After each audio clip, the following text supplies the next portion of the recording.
হযরত আয়েশা রাদিয়াল্লাহু আনহা থেকে বর্ণিত, যদি কোনো স্ত্রী তার স্বামীর দিক থেকে নিষ্ঠুরতা কিংবা উপেক্ষার আশঙ্কা করে, আয়াত সম্পর্কে বর্ণনা করেছেন যে এই আয়াত হলো নারীদের সম্পর্কে, যার স্বামী তার স্ত্রীকে আর নিজের সাথে রাখতে চায় না, বরং তাকে তালাক দেওয়ার জন্য কোনো নারীকে বিয়ে করতে চায়।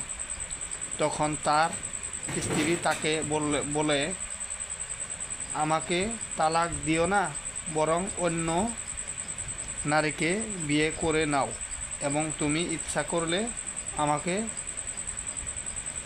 খোরপোশ নাও দিতে পারো আর আমাকে শয্যাসঙ্গিনীও নাও করতে পারো।